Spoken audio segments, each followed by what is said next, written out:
Day 4 of building our bankroll, 2,200 to 5,000, basically doubling our bankroll. See how long it takes. We're doing this by selecting positive EV plays, sharp money plays only. So let's get right into it. Didn't bet on Easter Sunday, just yesterday. Did bet on Saturday, did not bet on Friday. So let's go over day 4, which was Saturday. First play we did was a 2-leg parlay over on Sleeper. We got it at plus 313.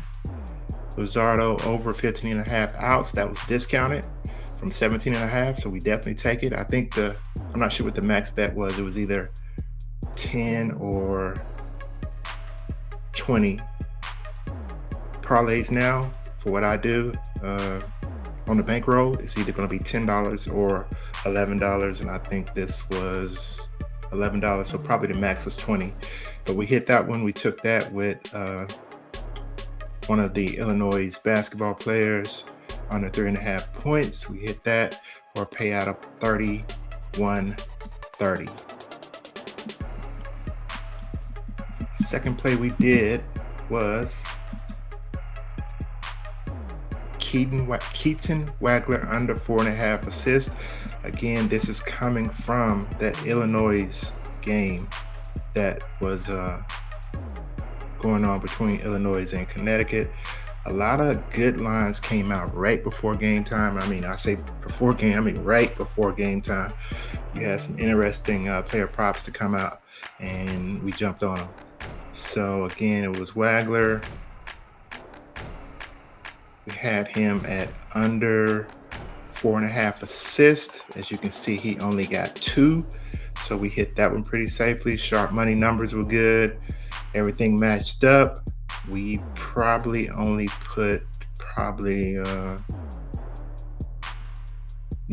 was probably half or around $16, $17 that we put on that one, which was 1.5%, which was 0.75% of the bankroll. Third play was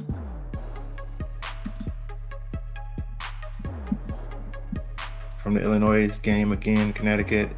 Ben Mashoris under 3.5 rebounds. He hit on the points. He only had 3 points in the game, which we cashed in on that. Parlay, but here he had 5. Looks like he had 5 rebounds. So he went over to 3.5. I thought we were going to get this one also.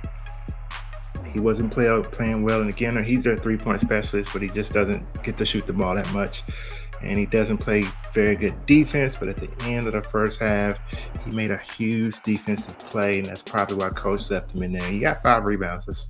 That's a good amount of rebounds, but I think again where we put $16 on it, we lost on that one. It was minus 145 for him to go under 3.5 player rebounds.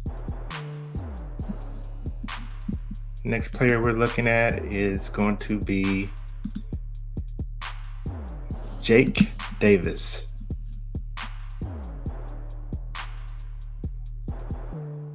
Had him under 3.5 player points. Again, this is from this Illinois Connecticut game.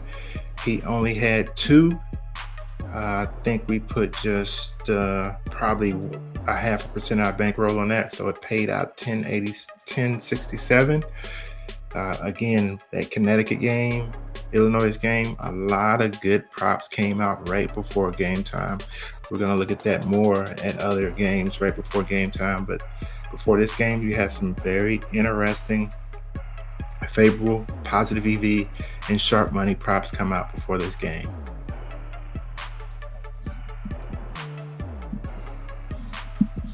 Next player we're looking at is going to be Ryan Nugent Hopkins over 1.5 shots on goal. I think that went off at a minus 135. We put 1% of our bankroll on that, $22, but it did not cash. He only had 1 shot on goal. Thought this was a lock. Thought this one was a very good line. We can get, we can get it at -135 over 1.5. I think we beat the closing line value on that. Yeah, we beat the closing line value on that. -135. The closing line value was 156. So it's definitely the right bet to make.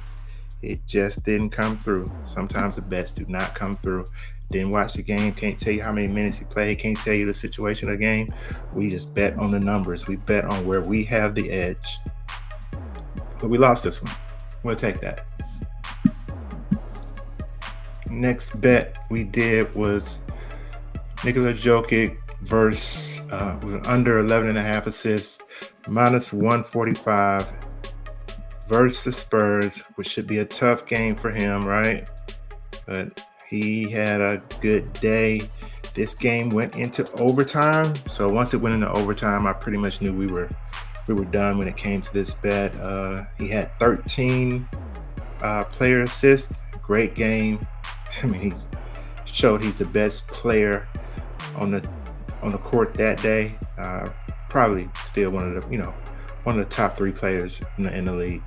But we did not hit that. We put 0.75% of our bankroll on it, so we lost $16 here. But hey, I like the bet. Overtime, didn't go to overtime. We probably would have won.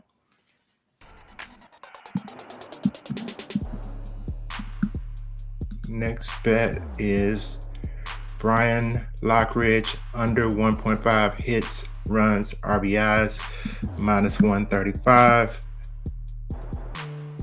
I think we hit that one. Let's go up here.